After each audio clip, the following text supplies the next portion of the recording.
All right. Hey, everyone. And welcome to this week's podcast. And, Yeah, whew, Al, you doing okay there with all the rains? I'm dry. I'm dry. Lots of interesting developments around the house, dealing with rainfall that we're not used to here in Southern California on that level.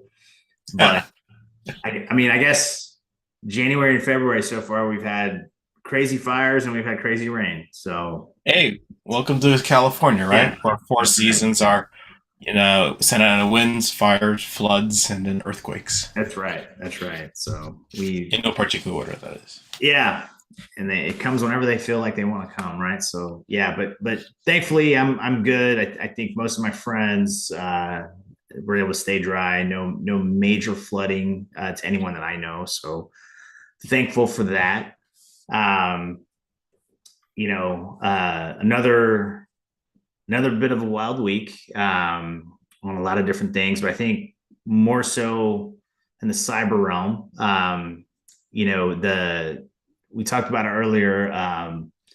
Doge has really captivated the audiences when it comes to what's going on. I think there's just been so much reporting on it. But despite everything that's going on with Doge, there's other things that have happened which are quite interesting in the cyber realm, which Yeah. directly impact the physical realm as well. So, Um, so where do you want to start? well, why don't we start with the Coast Guard issue? Ah, Because I find this one to be fascinating and interesting, and it's one of those things where it's like it's so simple yet it has so much impact, right? Um, so why don't we start with that one, and we'll jump into some of the other ones, which are not quite as simple, but also have deep seated impact. So for those of you guys who don't know, the unfortunately the Coast Guard, um, they were hacked, if I'm not mistaken, and their pay was the pay system, so the pay was delayed, um, and it's interesting. Like I said, this is such a simple thing, right? I mean, but it has big implications to national security and the Coast Guard's mission, right? The pay will be delayed for several members of the Coast Guard. Um, several. Try 1,000 plus members. 1,000 plus members of the Coast Guard. Was trying to be nice, but you're keeping me honest, so I appreciate that. So, but what does that mean, right? What does that mean from a big picture standpoint, right? So, I think a lot of times when people on the surface they hear this like, oh, the pay got delayed. Well, at least they're going to get paid, right? The delay, but wait a second, hold on, we got to go deeper than that, right? So think about the stress that we're already putting these guys under by putting them in boats and having them go out and interdict, you know, vessels that are coming in, whether authorized or unauthorized, into U.S. territorial waters.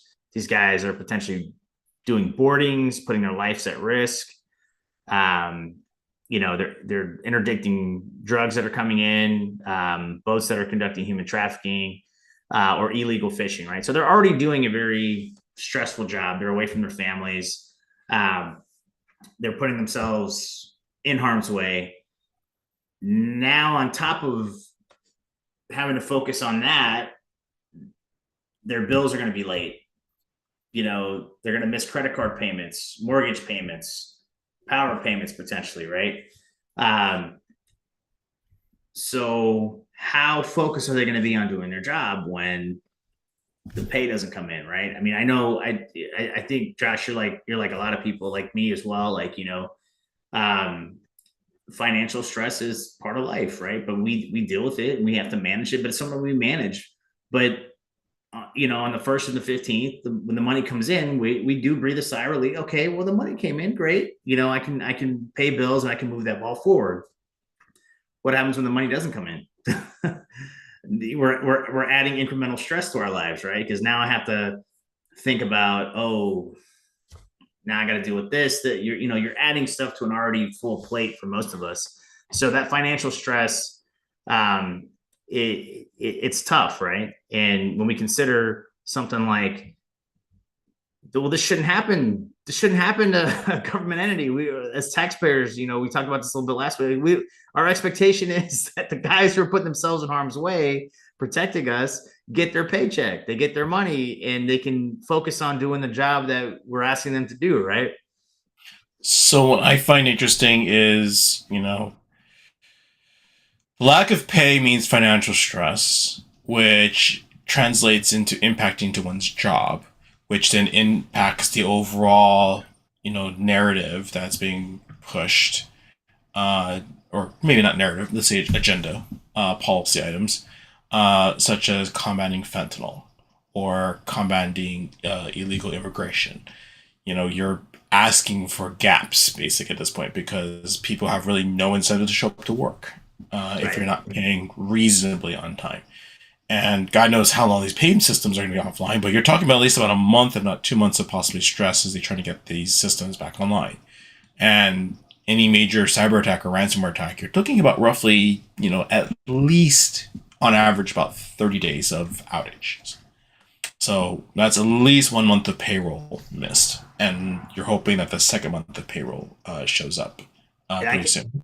I can tell you, unfortunately, I've had to deal with this several times when I was in the military, where it wasn't a hack, but it was, the system was down or whatever.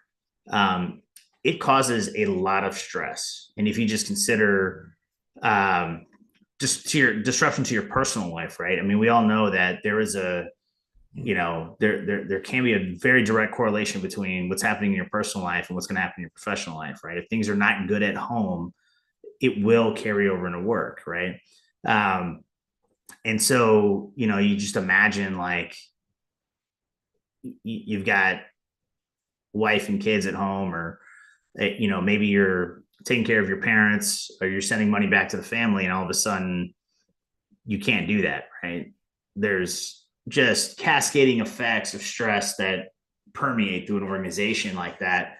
And so, I mean, I guess the question is, do we know who did it? Do we have insight on how the breach happened?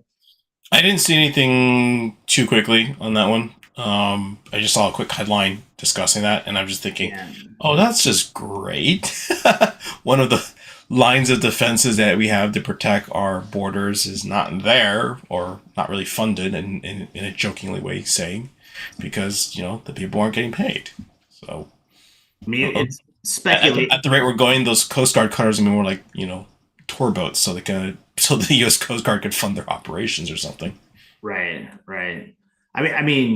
Speculate. I mean, it's all speculation here right now, but I mean, we'll find out when we get more facts on it. But I mean, this is a way that, there's been a very vocal agenda by the current administration to stop the flow of fentanyl, like you mentioned, and illegal immigration.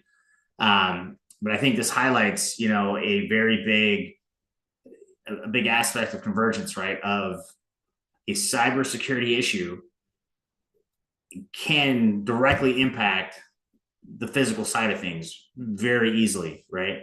Um, so it's not enough to just, be strong physically, like securing your perimeters and gates, guards, all that good stuff. You have to have good cybersecurity in conjunction with good physical security, because they left hand feeds the right hand, like we like to say, right? I think this highlights that there is policy impacts here potentially. And I mean, it goes to say, like, this potentially could have been politically motivated. We don't know yet. We don't have that information, but um, you know, Well, it's not, maybe not be politically motivated, but it does impact the political agendas for sure. absolutely, absolutely. So, um, what's your thoughts here? Do you think we're going to see more of this? More, Given the complete disarray in DC, I would say yes. I would say there's just, whether by virtue of just direct impact, such as uh, government, in the name of government efficiency and transparency, they put out too much information that they shouldn't have put out, right? or indirectly by virtue of morale, gutting personnel unintentionally. Like the other day, what was it? It's been reported that the Department of Government Efficiency fired the entire team that is charged with protecting our nuclear arsenal. And they tried pushing back internally, and they said, no, you're all fired, only to find out now they have no one protecting the nuclear stockpile now. And they went, whoops, come back. And they You can't guys come find back. everybody now. Yeah. So I mean, it's some of this disarray, like you mentioned, that's happening in DC. It's cringeworthy, to put it nicely. But I think, unfortunately, when the government is not functioning um, at all, sometimes, but when it's in dysfunction, it's probably a better way to put it. When a government is dysfunctioning, we unfortunately expose ourselves, expose weaknesses, whether intentionally or unintentionally, which will completely impact an agenda per se. Completely stop any progress that we thought we were working towards, which is concerning. At again, being nice, concerning. Um, so I think, my take is, if there's so I always say that there's a will, there's a way, right? And I definitely think there's a will. I mean, there's a lot of pushback on a lot of this agenda that is being pushed out there. I won't dive too deep on that because, again, we're trying to avoid politics here, but we do know that there's pushback on the agenda. We do know that there's people who do not agree with some of the agenda points. And if there's a will, there's a way. They will find a way to exploit the weakness and disrupt, right? I mean, that's just the nature of an adversary, whether it be homegrown, whether it be foreign actors, whether it be activists, whoever, right? If there's a will, there's a way, and if you give them the opportunity, you give them the keys to the castle, they will more likely than not take the opportunity and cause a disruption, right? Oh, I mean, with the amount of disarray, if you don't take advantage of the chaos, I would say you, as a foreign intelligence person, probably need to get fired because you can hide amongst all the disarray and no one would know up from down until it was too late. Right. And historically, not just in the U.S., but historically, um, in other countries, when I mean, we saw this with the fall of the Soviet Union, right? There was so much disarray, so much dysfunction with the Soviet Union collapsing. Several nuclear weapons, a lot of nuclear material just disappeared, went off the book. Nobody knows where it went, right? And I'm not saying that that's what's going to happen here in the U.S., but historically speaking, when the government's in dysfunction and no one's quite sure what's happening, things get missed, things slip through the cracks, and that can cause bigger issues later down the line, right? So, and to that point, like, we actually fund an actual organization within the U.S. government to locate missing nuclear material, right?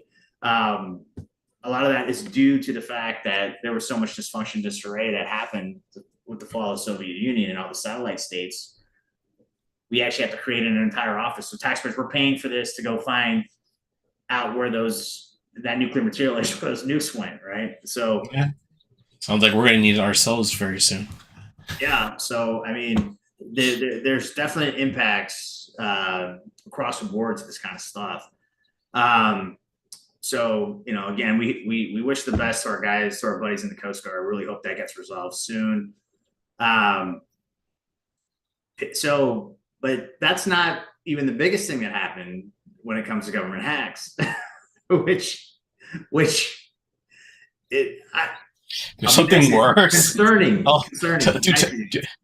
there's something worse. Do tell. This has got to be interesting. Okay, so we saw this. Okay, so Chinese. I'll read the headline, and I want to get your take on this. Chinese intelligence and U.S. malware gang both hacked the president's phone in unprecedented dual cyber breaches. Now that just sounds terrible. I mean, nothing new. I mean, when former President Obama wanted to use a cell phone, they had to get him a CrackBerry. That's right. So, nothing surprising there. Now we know that key government figures will always be targets. We know that. I mean, that's a known quantity. I think what's concerning here is that it.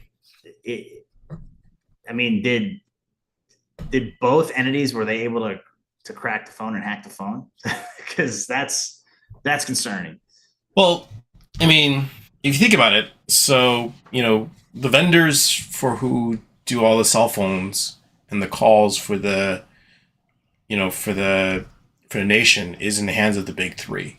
Right. So it's T-Mobile, AT&T, and Verizon. They make up the big three telephony companies here in the U.S. that serves as the big companies to deliver cell phone service. So no doubt one of the three, has the contract for the U.S. federal government.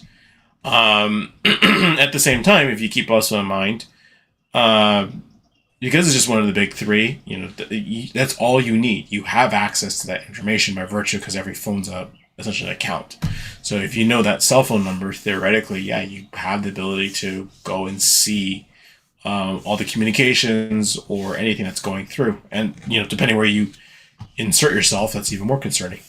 I would say maybe the phone may not be in this case a target, but rather the infrastructure. So I think it's tied, this incident was tied to the recent compromises that happened with the Verizon AT&T. But my guess and my suspicion is that, if you're able to hack the wiretapping systems, you could literally just be an authorized eavesdropper at that point, listening to all conversations. Yeah. Absolutely. Which makes it kind of scary because those calls are pretty freaking good. Yeah. Oh man. It just I don't know why. I just reading that just kind of reminded me of, and again, I don't know why this is the hack that it reminded me of the Ashley Madison hack. And you just see all these politicians and public figures had Ashley Madison accounts, right? And it's like, wait a second, we hacked the cell phone. Who else are these people calling? When are they calling? At what time? And I think people don't realize this is like, there's a lot of metadata that can be extrapolated from this information, which paints a not so rosy picture sometimes when it's all put together. And again, this isn't to, shame anyone who is doing something, we'll say questionable. I'll be nice again, questionable. But the fact is, it's highlighting a security risk, right? It's highlighting a vulnerability which could disrupt. I mean, it impacts all of us. It could disrupt how the government functions, how, what services we get from the government in a timely manner or not, simply because, our information is not secure, or, data is not secure, assets aren't secure. So it's just, I've said this before, like I scratch my head, like when are we going to learn, man? Like when are we going to learn that this is just a persistent, pervasive threat, right? I put my money on never. Sorry, I'm going to be the pessimist today. Well, it's one of those things where it's like, it's like, what is a threshold that we have to hit for people to take notice and take proactive action? Like what, because I mean, year after year after year, these breaches continue to happen. These things keep happening. We talked about it a couple of weeks ago about like, this is the floor, not the ceiling, right? When it comes to hacks, and they just keep happening. They keep happening. I mean, like you mentioned, two-factor security increases your protection significantly. Just one thing, and we would hope that the government would have a little bit more sense than in resources to implement more than just two-factor security, especially for the president's phone. Well, I mean, again, I mean, we're not just talking about hacking the phone. We're also talking about hacking infrastructure here. Right. Right. Everything has underlying infrastructure, so it's not just like this is kind of one of those fun convergence where it's more on the vendor side. Who you work with the vendor actually impacts your ability to do things, and so that's where I'm finding most interesting. It's you don't have to always attack head on. You can attack from the side and still accomplish the same outcomes and results, which is why I'm a huge proponent of small business cybersecurity right now. You have to start protecting these small businesses because these small businesses aren't just isolated unto themselves. They also serve larger companies or entities too. So if they don't protect them, you're exposing the enterprise, the business that they serve, to the same challenges and more problems down the line. What I find interesting is that DHS and FBI money allocated for critical infrastructure protection. So there's programs in place that help secure critical infrastructure, and telecom is considered critical infrastructure. So there's money there. I mean, there's a process in place, which I know the big three because I talk to the guys who work these programs that represent those companies. It's in place. I mean, the money's there. So it still leaves me scratching my head. This is like how do we not have this infrastructure secure? I mean, we understand in the past, whether it's natural disaster, man-made, or actual like sabotage, right? The critical infrastructure is going to be a target, both physical and cyber means. We know that. I mean, this is well documented. It just seems it seems to me that like I don't know if we got to do just a full-on nationwide audit of critical infrastructure, and really evaluate what's going on here, or what. But it just seems to me like these things just shouldn't be happening at the rate that they're happening, with the impact they're happening. I mean, if you look at the news, I mean, I'm gonna switch a little bit here, but I'm gonna throw them under a bus. Hopefully, I don't get thrown under the bus with them. But you look at the website that just got spun up for the Department of Government Efficiency. You kind of sit back and kind of go and wonder, like, someone spun up this website, someone did things, but it's not meeting certain standards or whatever. And my favorite part on this entire process is, I think, as of when we started recording this morning, on President's Day, there was the website's still defaced. Someone still is calling out the fact that it's still hosted on insecure Cloudflare pages. So it just makes you kind of go,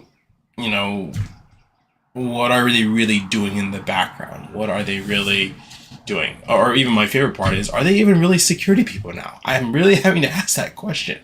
Are they legitimately really secure people, cybersecurity people? Or are they just a bunch of, wannabe cybersecurity engineers? I have no context now. And,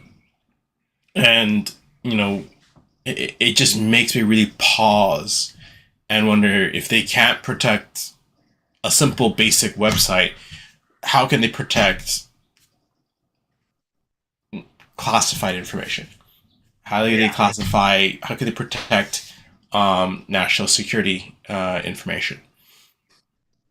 How can they even protect? I mean, not even classified information. Let's just even go down to the level of controlled and classified information. Right. Proprietary information, or just information that we it's not necessarily classified, but it doesn't need to be put out for public consumption without a need to know, right? Right. And so, I have these concerns. It's like you're all in the name of trying to dismantle and save money, and you're doing this in such a hurry, you're probably ending up spending 40 or 50 or 60 times more because you're having to clean up after the mess that you've made after the place. It's a classic cutting off one's nose to spite one's face. Right. And I think that's the irony here, right? Like the Doge organization was put in place for efficiency and, you know, I guess good resource allocation and ROI for the taxpayer, right? And the impression that they're giving is not one of we're judiciously spending taxpayer money. We're aggressively attempting to save the taxpayer lots of money, but at the same time, potentially causing us to have to spend more in the long term to clean up all this disruption, right? Um, so I find that ironic. I'll use my word for the podcast today. Concerning. I find it concerning. You know, again. I end up scratching my head because we've seen efforts like Doge before, and they haven't taken off to the level of Doge has this go around, but I find it like the federal bureaucracy is so big. It's massive. It's deep. And I don't, I agree. There's a lot that can be fixed 100%. So, but let's not be in a hurry to fix something that we end up damaging multiple other things. Right. And, to put out the fire in the backyard, we end up lighting up the whole neighborhood. Right. We're not doing ourselves any service. Yeah, we saved the backyard, but we burned down everyone else's house at the same time. Like not a good compromise. So Yeah, it's like playing with fire. A lot of what I visualize here is Department of Government Efficiency and the president is literally playing with fire. Fire is a good thing, and especially like in this case, they are trying to thin away brush. They are trying to clear away, a lot of the thick overgrowth, and you're trying to do it in a way so it trims and culls dead brush and plants down into something very, very reasonable. It's why there are things like controlled burns in the first place, is to help get rid of all the small plants and dried brush. But at the same time, though, if you aren't careful or cautious, that fire can backfire very quickly, and you will get burnt. And if you're not careful and you're not managing the risks of that associated fire, that controlled burn that you're doing, like kind of like what Department of Government Efficiency is going around cost cutting things, could become an unintended wildfire, just burning everything, and hurting everyone around you, indiscriminately. By the way, doesn't discriminate between anybody. Doesn't choose what's right, what's wrong. It just falls apart like a house of cards, and it just destroys so many lives. And that's where my concern a lot is right now, is you're playing with fire right now. And yes, it offers a lot of wonderful benefits, but at the same time, at what cost if it gets out of control? Right. Which kind of, it's a great segue into the next point that we uncovered, unfortunately. So if several of you who listen probably know, or maybe you don't know, the government has classified information networks, which tend to be separate from the unclassified or open networks. Again,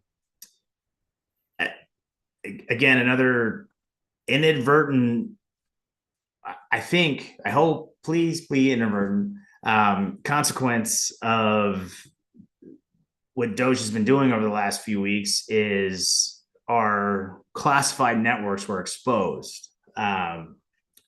So that if not necessarily they weren't necessarily breached, but they were exposed, which opens them up to breach, to breaching and exploitation, which is again my word for the day, concerning, right? So again, and this goes to your point of the fire analogy, right? And the control burn and this and that. Um, how much more is going to get exposed here, which we realize, wait a second, we we shouldn't have that shouldn't have been uncovered. We should have kept that one in the dark. Like we are causing the burning itself, the controlled burn that we think we're doing. We're actually causing more damage than good at this point. I don't know if we're at that point yet, but I can tell you the news coming out the last probably 14 days or so. It's not looking good. It's not looking good, and I know that a lot of government waste is being exposed, and I like that aspect of it, and I appreciate that. I really do. But when we start seeing layer and layer of national security controls and protocols being removed for the sake of saving some money, I don't think we really recognize we're costing ourselves a ton more money in the long term. There was the article about NRO, right? National Reconnaissance Office. And that one, okay, so for those of you guys who don't know, the National Reconnaissance Office operates our basically clandestine satellite program. So what do? They're the ones responsible for the spy satellites that everyone knows about. I can't really go into too much more detail than that, but essentially that office runs that program, and that program is used to feed into our intelligence agencies a lot of information, which helps drive policy decisions and national security decisions, and give us fair warning before events occur, right? As much as you can. Well, that information potentially was exposed as to what that office does, who works there, and funding that goes into that office, and what's being funded and for who and for what. That's not very that's not something that I think needs to be out there personally. And I think you probably agree with me on that, Josh. But again, the speed at which this organization is moving, they are plowing through this field, and they are causing about as much harm as good, as from I can tell right now. Yeah, and I'd be okay if there was truly, identification of waste. But, so far all there has been is statements saying that we found X or Y or Z waste. And I haven't seen any evidence to date, artifacts to prove it. I mean, if you clearly identify that there's going to be waste, you're going to right away, publish the artifacts and everything like that associated with it, the facts, because, numbers don't lie. But, so far all I hear is just talking points and not a whole lot of substance behind that. So I'm like, I'm not sure about that. So And I always like to say the balance sheet doesn't lie, right? At the end of the day, if you've identified something and you cut it or you fund it or whatever you're going to do with it, right? The balance sheet doesn't lie. The financial statements don't lie. And for me, I think that's the biggest concern here, is that you say X, Y, and Z, right? You say this, and this. There is an exposure that is happening right now, with a lot of national security information, a lot of national security programs. But as the taxpayers, we don't know how much we're actually going to save until that budget gets approved and we actually see it on paper, right? Doe's Right. actually saved this much. I understand you have to go through the process to get there.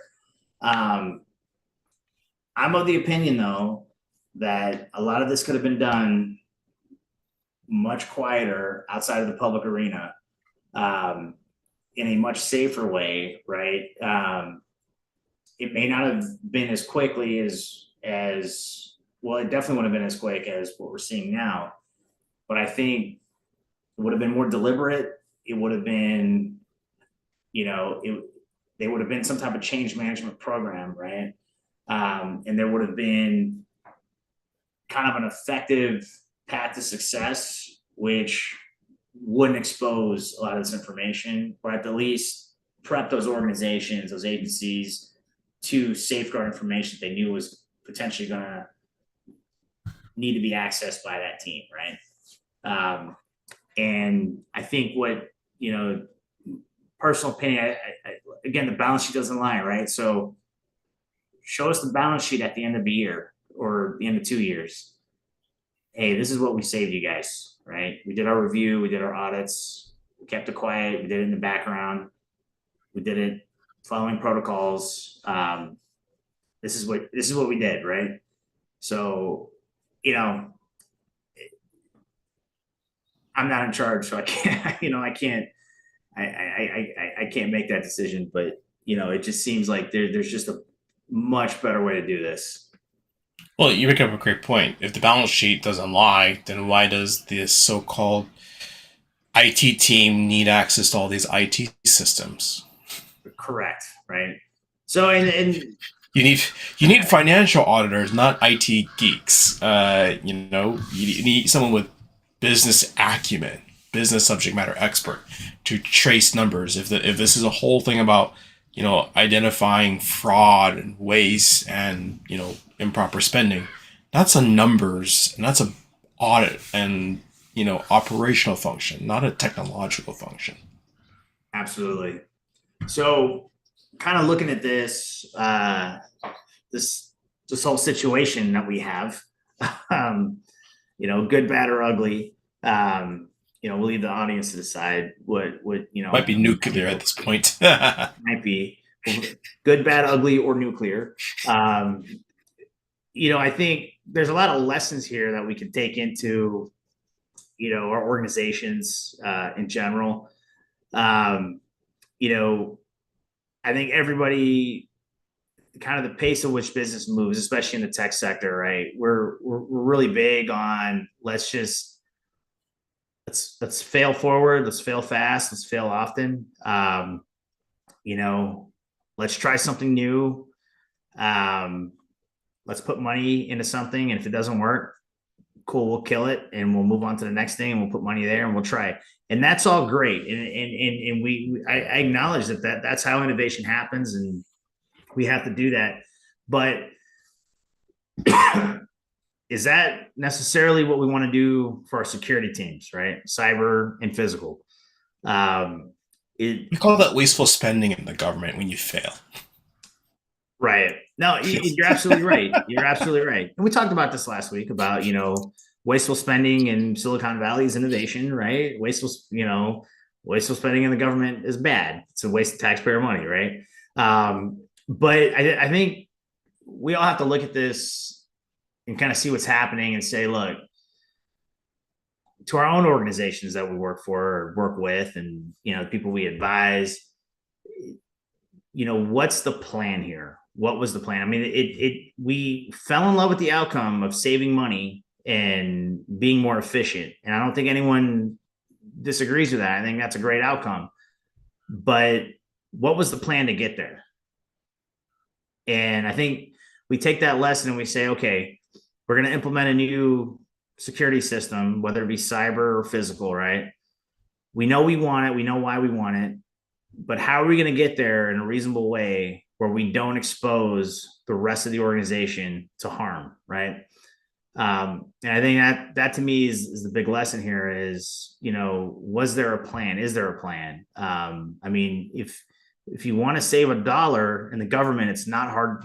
it's not hard to go look somewhere and find a way to save $1.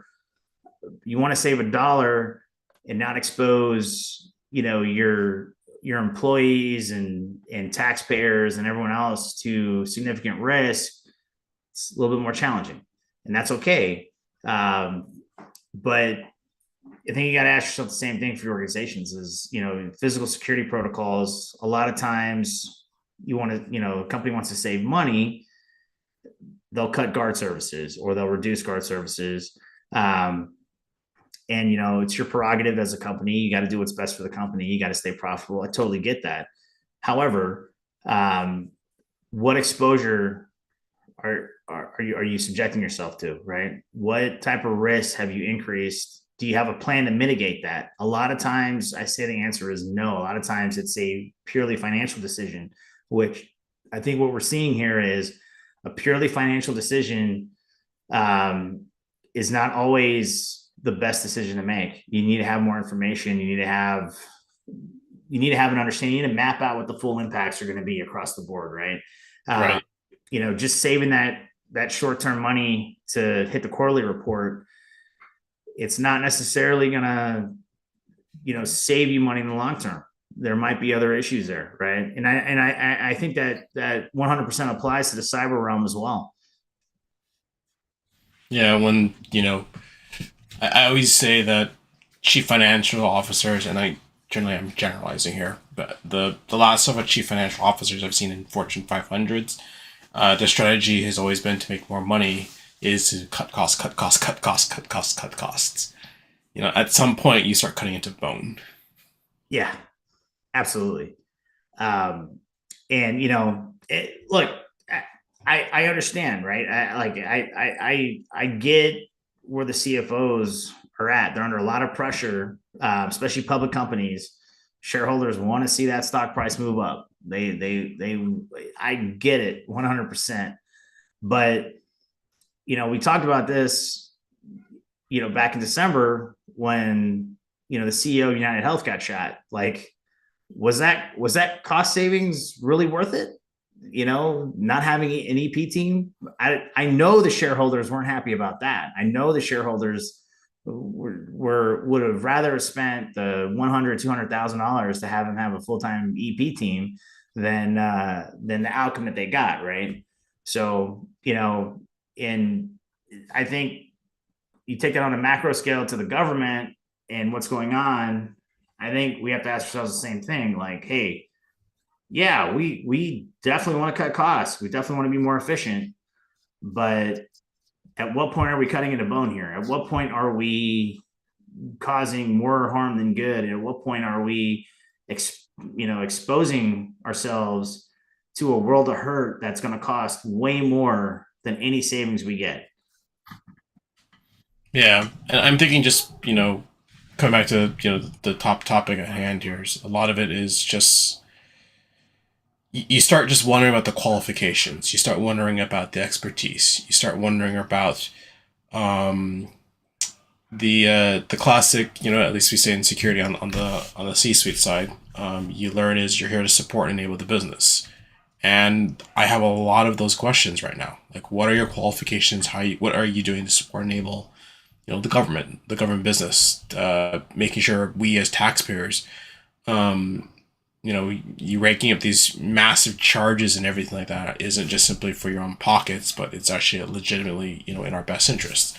And so far, there's a lot of claims that it is in our best interest, but I've yet to see the tangible proof or outcomes that it is going to be, helpful in our interests. The, quote unquote chess moves. You have to play like 3 or 4 or 5 chess moves to understand the outcomes of your actions, because, not everything is self-evident, but eventually some things, will come back to haunt you. Like, fun fact story, in, I believe it's the state of Alabama, it came to light that some of the government grant funding that local citizens were getting for their utilities was actually grant money from USAID. So literally once USAID shut down, the utilities clawed back $100 from every single citizen that was on this grant program. And so consequently, they're out of $100 overnight. It just makes you go, whoa, what the heck? Like, I thought USAID was all, for foreign. Like, well, apparently not. Some looks like it was apparently meant for, domestic consumption too. So, Well, and this goes, this goes to show that the tentacles of the federal bureaucracy are very, very long, and they permeate complex. stuff. And so when we just flip the switch and say, okay, you're done, you're done, you're done, I don't think we really fully realize the impacts until much later, right? And so, do I believe there was probably some wasteful spending at USAID? Most likely, yeah, sure. Do I think turning the light switch off overnight was the right answer? I don't think so. I think that there needed to be a little bit more deliberate planning there to really see how deep those tentacles went, right? Yeah. To your point with the financial audits and the financial auditors, that takes time, right? That takes time, and I get it. We live in a world right now where everybody wants the quick fix, right? We want to apply a patch or a solution quickly and go about our business, and I totally get that. But when you really understand how just how entrenched the federal government has been in so many different things, you realize that the audits and the financial modeling and the financial reviews and the investigations that have to occur is going to take a lot of time. And I think one thing that gets overshadowed too is that there have been several federal agencies that have passed their audits, year over year. They've passed the audits. So, it goes to show, like, I think there's an impression that, well, the entire government is bloated and they can't anything right, this and that. But there are several agencies that actually passed their audits, that they accounted for every dollar they spent and they had a good, clean balance sheet. And so I think it goes to show that, like, well, it can be done. Now if you want to scrutinize their budget or their allocations, we could do that, and that's fine. But why don't we apply some of those techniques or principles or whatever those organizations are doing? Let's apply them to other departments and agencies and really get down to the root cause of the problem. I think there's been a lot of emphasis on, well, it's the bureaucracy, it's the red tape, it's this and that. It's just the government in general. We like to lump the government into just one big, like, blob, right? It's the government, and to me, unfortunately, that's a convenient excuse for the uneducated on the matter. I think that the government is big. There's a lot of departments. There's a lot of employees. There's a lot of stuff going on there. And I think if we just look at it as one big monolithic thing, we're not really doing it justice, because there's a lot of good stuff that the government does. There's a lot of good agencies out there that do a lot of great work and do account for every dollar that they spend, that are impacted by this as well, right? And it's like, why don't we find the problem agencies? Why don't we find the ones that are really, really, really doing a bad job of accounting, and let's start there and then work our way outward, right? I think to think about this is this: if some of the, I'm not going to say conservative, I'm going to say it's MAGA. The MAGA pundits are saying we need to do this to cut down the national debt. Okay, I'll give you that. I agree that cutting down the national debt is very important. But there's two ways to cut down the national debt, basically, of which you need both for it to cut down. First one is what's happening right now, is the cutting. You reduce costs. But the second piece is you also have to raise income, because if you don't raise income, you may be cutting costs, but you're still adding to the national debt at the same time. Right. You're still generating debt. So you actually have to generate a quote unquote profit to pay down the national debt. So you lower it, truly lowering it. So I'm hearing, the first part is, great, you're cutting the costs. But I'm seeing no evidence on that same front of actually raising income. And how do we actually raise income? Well, we raise income in the federal government through a couple ways. One being is tax increases. And you get tax increases mostly from and if you look in the historical, um, the where the national debt actually exploded, it exploded during the Reagan era administration, where they gave huge corporate tax cuts and tax cuts on the wealthy, which subsequently, that's where you see the divergence right there of the national debt suddenly exploding and becoming out of control. So, I'm not seeing that quote unquote tax increase back where it was previously back during, 19, what Reagan was at 1960, 1970s as president? 80, yeah, 80s? Yeah. 84 to 88, I believe. So Yeah. So right around that era essentially is where you see it. Um, the I, other one, yes, you can argue tariffs. Okay, tariffs are a tax, and tax increases. It's hitting everybody, increasing everything. Okay, great. I'll give you that. But there's only so much you as an individual, as us as individuals, can use to pay through tariffs. We only can consume, X amount of eggs. We only consume X amount of avocados. Even if everyone consumed everything like that, I don't believe the numbers are adding up to the number of tariffs, the cost essentially to pay for the increase. So, there's still a discrepancy on that. So there has to be, a reasonable tax increase. And what you're hearing from the MAGAs is let's continue to cut down the corporate tax. So what you're doing technically is yes, you are, cutting your expenditures, but then you're also cutting your tax income to the federal government. So that in reality is you're not actually lowering, you're not lowering the national debt. You're just lowering, or sorry, you're just slowing technically the national debt exploding into something completely uncontrollable. So you're kind of, kicking the can down the line. And for the other ones, other major sources of income comes from, and this is one of the rare few agencies that I learned, the Federal Commission, or FCC. It's one of the very few agencies in the United States government that actually makes money because it licenses cell phone spectrum, radio spectrum out to the highest bidder, so therefore that they could use it for commercial purposes. And so when you see it that way, you realize like, okay, the income sources are coming from only a handful of agencies, one of them being FCC. But the other one, the other major agency that generates revenue, and we all love them to death, especially with April 15th around the corner, is the IRS. It's true, but those are the basic handful of agencies that there's only a couple of agencies that really genuinely make money for the U.S. government. Taxes and spectrum basically.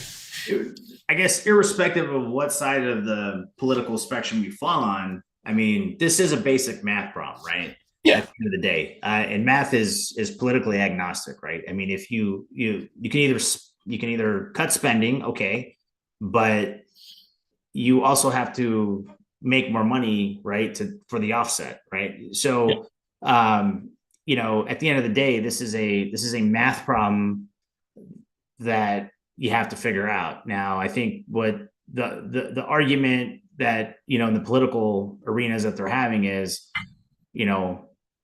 how to what formula do we use to get to the math that we want, right? Unfortunately, again, math is math, right? So there's rules to math, right? Not to make this a math lesson for anyone, but there's only so much wiggle room you have, given the current structure of the government, the current debt, the deficit that you have to actually make gains in that arena.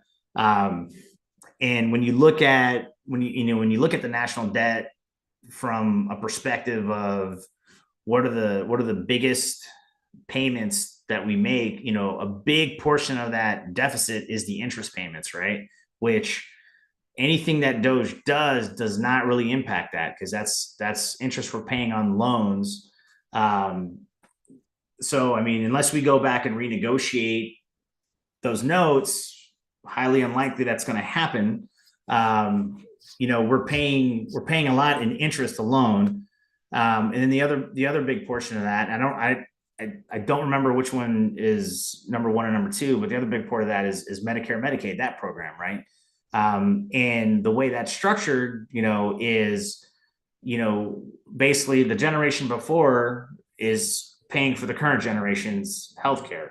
So, the boomers were paying for the greatest generation.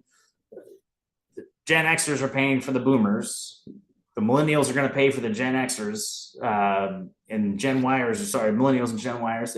So I mean that's how that program was structured, right? With a lot of boomers retiring, a lot of boomers getting into that age bracket, that cost has gone up dramatically, because we haven't seen a population demographic that big hit that Medicare age, um, in such large numbers. Plus, we're living longer, right? It just technically the trend line. So that's caused a lot of expenditure. Again, the question is, I mean,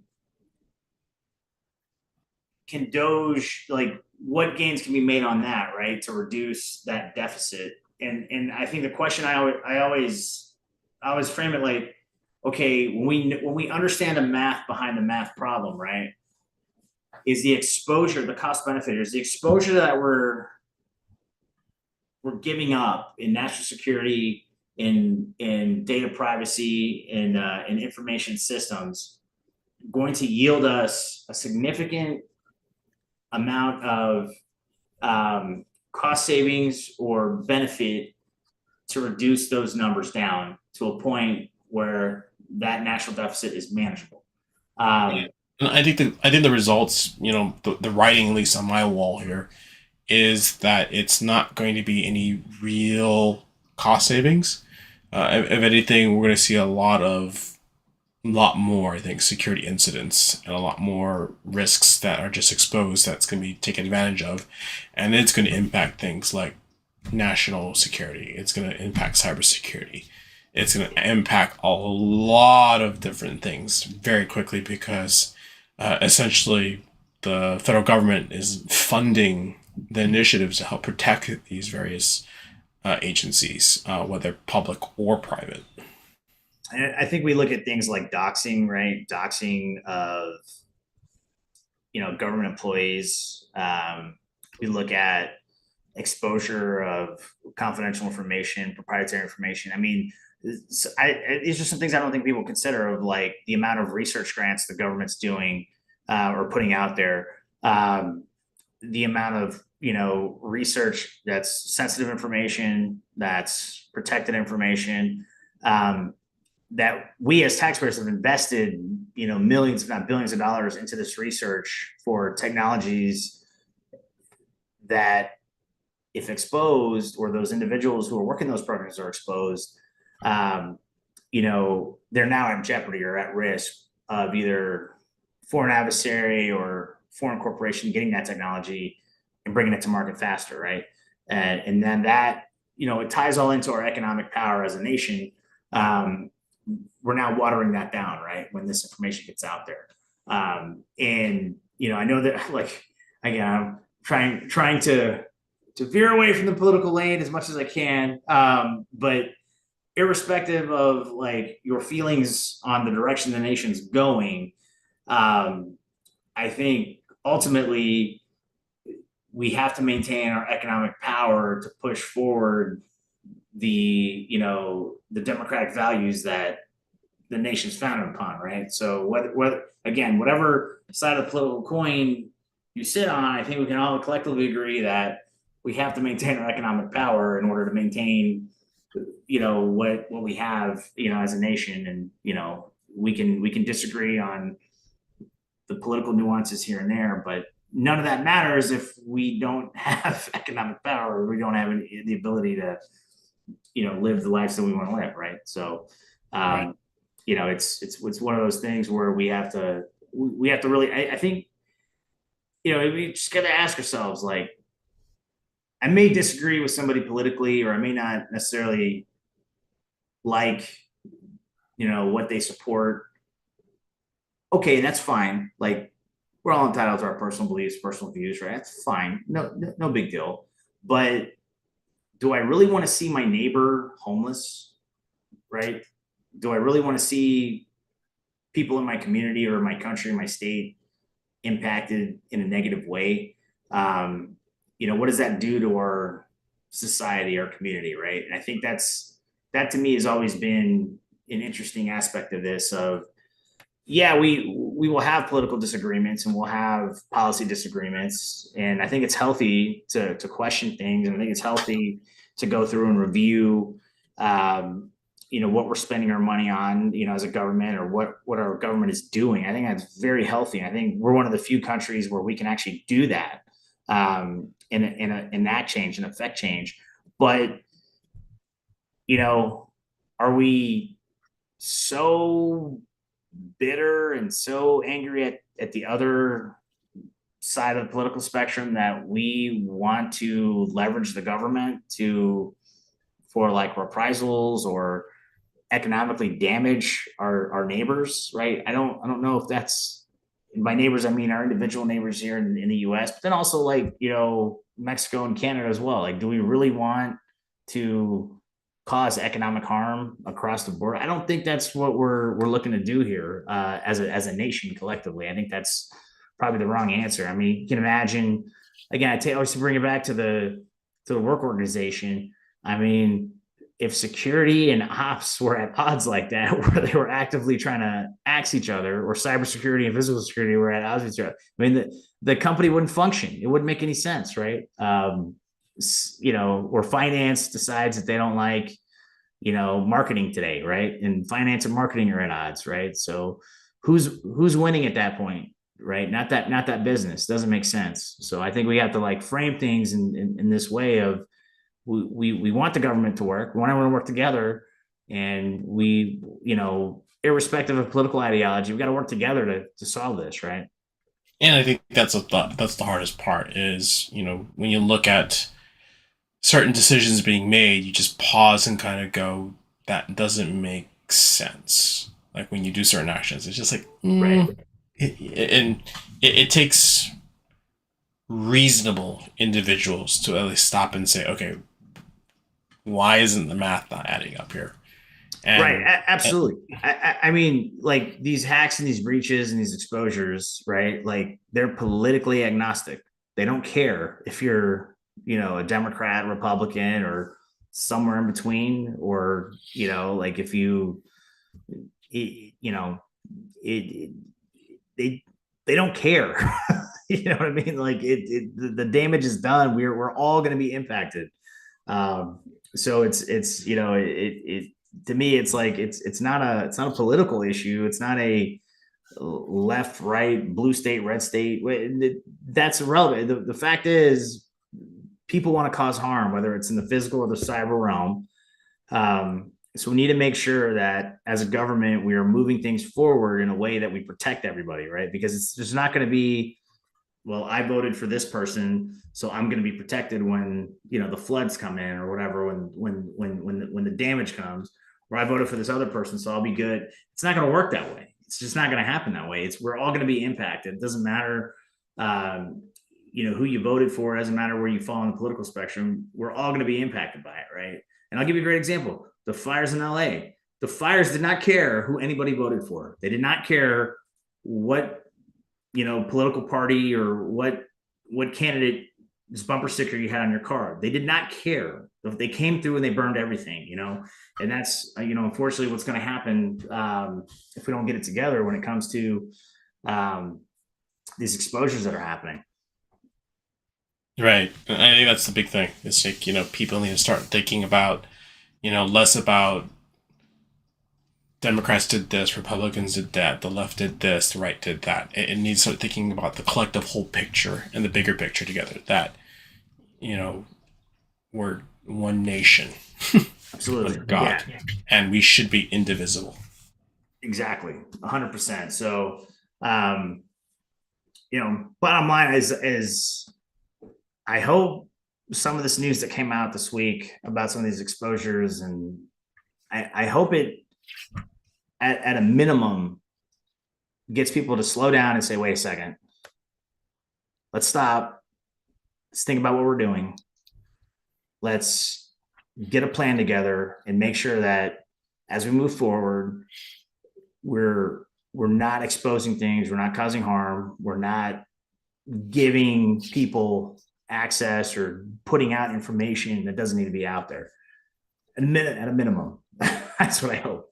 You Yeah. know, I could hope for a lot more, but at a minimum, please, like I would hope that that would happen. That we really stop and think about some of these long term impacts that we might be causing the nation. Right. All right. So, final thoughts for this week. Al, what do you got?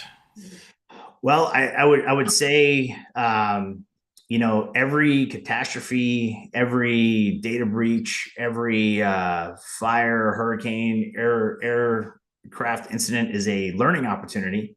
And I think the last few weeks we have a lot of learning opportunities from Doge. So I would hope that everybody kind of takes a look at what's been happening with Doge and figure how that applies to your organization. You know, how do you prevent that kind of exposure when you're doing change management or when you're implementing something? Look, change is part of business, is part of security. We understand that. How are you going to manage the change to where you still accomplish your mission? I think that's the $1 million question, right? How do you move with speed, efficiency, and security, right? All at the same time. Sometimes it's hard to do, but I think that's what you have to consider. Yeah, I think you said it well. I mean, that's people understand things change, but just because it changed doesn't mean uh, it gives us latitude or an excuse to avoid the controls that come with change. Absolutely. Absolutely. All right, folks. So that's it for this week's podcast on what we call Special President's Day edition here, hence the Insecurity in Government Security. Check us out next week. Feel free to comment, like, subscribe, pass it to a friend. We always love to hear feedback on this. And as every week, we're here to talk a little bit about security risk and a little bit of operational security too as well. So do leave some notes, some feedback. We always love to hear from you. Take care, everyone. I'm Josh. You gonna say your famous line? Oh, what could possibly go wrong? Awesome. I will do it. What could possibly go wrong? We will see. So far, 2025 has been it's been a wild ride. We're only in February, so what could possibly go wrong, right? Yeah, let's just tempt fate here. What could possibly go wrong? What could possibly go wrong? What could possibly go wrong? Fun times. Anyways, I'm Josh. That's Al, and see you guys next week. Take care. Take care, guys.